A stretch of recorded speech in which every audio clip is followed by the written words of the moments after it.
हेल' लोगोफोर दिनै 8 अक्ट'बर आरो बे 8 अक्ट'बरजों सोमोन्दो थानाय गासैबो कारेन्ट एफेयार्स गोनां आरो बेजों लोगोसे रादाबफोरखौ नोंथांमोननि सिगाङाव लाबोलायबाय बे समाव दा बेयो आंनि ब्लग पेज नोंथांमोना नुनो मोन्दों नेचार पाब्लिकेसन आरो बे ब्लग पेजाव नोंथांमोननो फोसावनानै होयो दा बे हिसाबै फार्स्टआव दङ फारि फैदो थांदिनि इन्डियान एयारफोर्स डेखौ माब्ला फालिनाय जायो होनदों बे जाबाय इन्डियान एयारफोर्स डेआ दिनैनि सान एबा 8 अक्ट'बर बे 8 अक्ट'बराव फालिनाय जायो आरो बे इन्डियान एयारफोर्सनि मट'आ मा बेखौ नोंथांमोना मिथिनानै लानो नांगोन बे जाहैबाय नभा सबारसम दिप्तम बे नभा सबारसम दिप्तम बे मिनिङा जादों होनदों टाच द स्काई विथ ग्ल'रि बिनि मिनिङा बेनिफ्राय इन्डियान एयारफोर्सखौ गायसनदोंमोन 8 अक्ट'बर 1932आव दा बे गायसननाय सानखौनो लानानै इन्डियान एयारफोर्स डे फालिनाय जायो हेडक्वार्टारखौ नोंथांमोना नुनो मोननाय जागोन गासैबो डिफेन्सनि हेडक्वार्टार्सआनो डिफेन्स इन्डियान एयारफोर्सनि हेडक्वार्टार बेनिफ्राय नुगोन आरो मोनसेया जाहैबाय मिनिस्ट्रि अफ डिफेन्स बेबो बिनि हेडक्वार्टार दा फैदो शिप बेखौ मिथिनो लानो गोनां जागोन बे जाहैबाय शिपआ जाहैबाय भिमान्डार बेनिफ्राय नोंथांमोना नुनो मोननाय जागोन इन्डियान एयारफोर्सनि कामान्डार इन चिफ जागोन नैबे कामान्डार्स जानांगौमोन सरि कामान्डार इन चिफआ जायो प्रेसिडेन्टआनो जायो इन्डियान एयारफोर्सनि कामान्डार इन चिफआ बे जाहैबाय प्रेसिडेन्ट रामनाथ कविन्द बिथाङानो जायो बेनिफ्राय चिफ अफ एयार स्टाफआ जागोन राकेश कुमार सिंह भादुरिया बिथाङा चिफ अफ एयार स्टाफ जानानै दङ नैबे कामान्डार जानांगौमोन बेनि थाखाय सरि बिनाय जादों कामान्डार इन चिफमोन बे जाबाय प्रेसिडेन्ट रामनाथ कविन्द बिथाङानो जायो दा बेनिफ्राय 2 नाम्बाराव दङ बावैसो इन्डियाया साइन खालामदों होनदों Indian sign language research and training centre आरो बेनि गेजेराव मोनसेया national council of educational research and training बे मोननै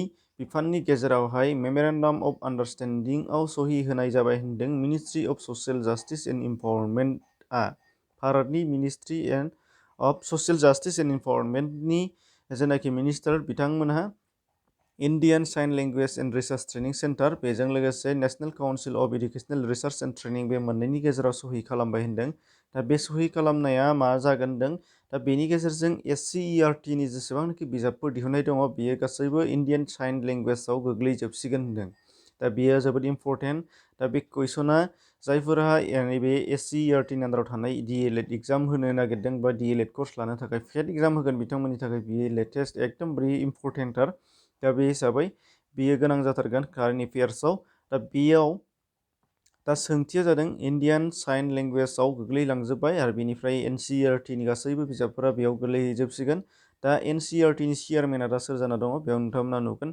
ह्राषिकेश सेनापति बिथाङा जाना दङ नोंथांमोना नुगासिनो दङ बेनिफ्राय union ministry of social justice and इनभारनमेन्टआ सोर मिनिस्टार जानानै दङ बे जाहैबाय श्री टावारचन्द गेहलट बिथाङा union ministry of social justice and इनभारनमेन्टनि मिनिस्टार जाना दङ दा जायफोर नोंथांमोनहा दिनैसो गोदानै फैदों चेनेलखौ साबसक्राइब खालामाखैबा खालामना लानो हानाय जागोन आरो नटिफिकेसन बेल अन खालामना लाबानो जाबाय लेटेस्ट भिडिअ नोंथांमोनहा आपडेट मोननायनि थाखाय डिसक्रिपसनाव लिंक दङ प्लेलिस्ट दङ नोंथांमोनहा सिगांनि भिडिअफोरखौ नायना लानो हानाय जागोन कारेन्ट एफेयार्स हिसाबै नाम्बार 3आव दङ 2020नि नबेल प्राइजखौ केमिस्ट्रि बिथिङावबो होनाय जाबाय केमिस्ट्रियाव आरो दा बिथांमोननो होनाय जादों जे बिथांमोनहा जादों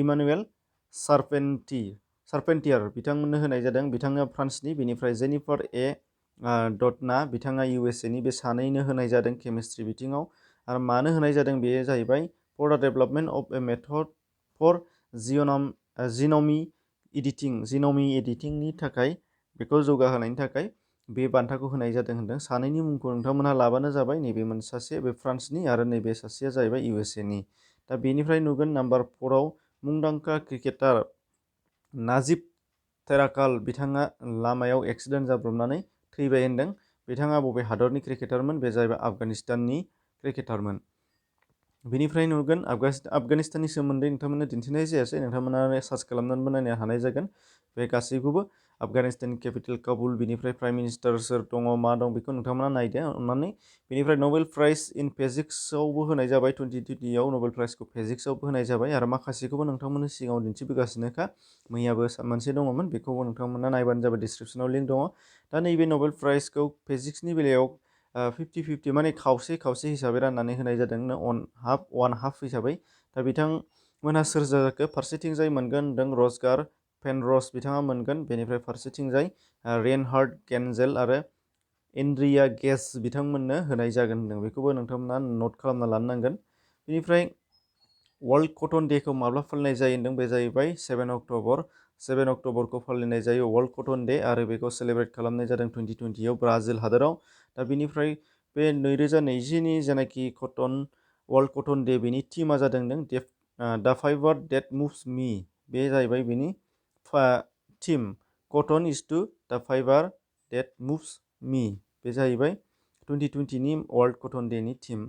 बेनिफ्राय नुगोन बिउर' अफ सिभिल एभिएसन सिकिउरिटिया सोरखौ गोदानै डाइरेक्टर जेनेरेल थिसनखो होनदों, बे जाहैबाय M.A. गनापति बिथांखौ थिसननाय जाबाय। दा बेयो गोबाङानो मिथिया जानो हागौ जे बिउर' अफ सिभिल एभिएसन सिकिउरिटिया बेयो सोरजों सोमोन्दो दङ। बे जाहैबाय मिनिस्ट्रि अफ सिभिल एभिएसननि सिङावनो बे गोलैयो आरो बेखौ गायसननाय जादों 1978आव। बेनिफ्राय नुगोन एक्टर बिशाल आनन्द बिथाङा गैलिया होनदों, गोजाम एक्टर। बे बलिउडनि सासे एक्टरमोन। दा बिथांनि अरिजिनेल बा रियेल नेमा जादों होनदों बिस्माम खली, बिथांनि नाममोन बेयो, बिशाल आनन्दनि गुबै मुङा। दा बेनिफ्राय नुगोन नोंथांमोना बबे रायजोआ गिबिसिनै 1 कौटिनि बांसिन कभिड-19 टेस्ट खालामनो गोनां जाखो होनदों। 2020नि जेनाखि कर'ना भाइरास डिसिज 2019 बेनि जेनाखि टेस्ट खालामनाय, बेयो जोंनि भारतनि उत्तर प्रदेश रायजोआव 1 कौटिनिबो बांसिन बारलांबाय होनदों टेस्ट खालामनायाव। दा बे उत्तर प्रदेशनि सोमोन्दै नोंथांमोनहा मिथियाबो जानो हागौ, गोबां नायनानै आरो अदेबानि सिगाङावबो होखांखाबाय। Capital Lucknow, chief minister Yogi Adityanath, governor Anandiben Patel. बेनिफ्राय नैबे जिहेतु कभिड-19नि टेस्ट खालामनाय, बे जाहैबाय हेल्थ मिनिस्टार। बेखौ गोसोआव लानो नांगोन जे उत्तर प्रदेशनि हेल्थ मिनिस्टार जयप्रताप सिंह बिथाङा हेल्थ मिनिस्टार। बेनिफ्राय नुगोन 9 नाम्बाराव भारतआ थांनाय गान्धी जयन्तीयाव माने 2 अक्ट'बराव 41था एम्बुलेन्स आरो 6था स्कुल बास अनसुंथाइ हिसाबै हरनाय जादों होनदों। बबे हादरनो 41था एम्बुलेन्स आरो 6था स्कुल बास हरदों होनदों नेपाल हादरनो थांनाय गान्धी जयन्तीयाव भारतआ। दा नेपालनि सोमोन्दै केपिटेला काठमान्डु, प्रेसिडेन्ट बिद्या देवी बान्डारी, बेनिफ्राय प्राइम मिनिस्टार जानानै दङ खाद्गा प्रसाद शर्मा ओली बिथाङा। दा बेखौबो गोसोआव लाबानो जाबाय नेपालनि सोमोन्दै। बेनिफ्राय नुगोन नाम्बार 10आव भारतनि बबे रायजोआ पिरुल बिफांनिफ्राय गिबिसिनै इलेक्ट्रिसिटि दिहुननो हादों होनदों। नोंथांमोना नायबानो जाबाय, सावगारि होफानाय जायाखिसै पिरुल बिफांनि। बे पिरुल बिफांनिफ्राय दिहुननाय जाबाय होनदों। बे जाहैबाय उत्तराखन्डआव कारेन्ट बा इलेक्ट्रिसिटि दिहुननाय जाबाय नों पिरुल बिफांनिफ्राय। बेनिफ्राय नुगोन पिरुलनि सोमोन्दै नोंथांमोना नायदो। बेनिफ्राय उत्तराखन्डआव दिहुनदों, जिहेतु उत्तराखन्डनि सोमोन्दै मिथिनो नांगोन। बे जाहैबाय केपिटेल उत्तराखन्डआव मोननै केपिटेला, मानो होनबा सामार बा गोलोम बोथोराव आलादा जायो आरो उइन्टाराव आलादा जायो। उइन्टारनि थाखाय देहरादुन, आरो बेसिकेलि देहरादुनखौनो लिरो। बेनिफ्राय सामाराव गेरिसेन बेयाव लांनाय जायो होनदों माब्लाबा माब्लाबा। बेनिफ्राय चिफ मिनिस्टारा जानानै दङ त्रिपेन्द्र सिंह रावत, गभर्नरा बेबी रानी मौर्य बिथाङा जानानै दङ उत्तराखन्डनि। दा बेखिनि दिनैनि थाखाय एसेनोसै। सिगांनिखौ नोंथांमोना डिसक्रिपसनाव लिंक मोनगोन आरो प्लेलिस्ट मोनगोन, बेयाव थांनानै नायबानो जाबाय। एसेनोसै, गोजोन्थों। आरो नैबेनि जेनाखि ब्लग पेजनि वेबसाइट, बेखौबो नोंथांमोननो लिंक होनाय जादों डिसक्रिपसनाव। बाव थांनानै आराम नट खालामना लाबानो जाबाय, मानो होनबा बुंनायाव गोसो थाजोबा आरो भिडिअखौ बेसेबां नायबाय थानो बिदि जायो। बेखायनो नट खालामना लानोबा बेयाव थांबानो जाबाय। एसेनोसै, गोजोन्थों।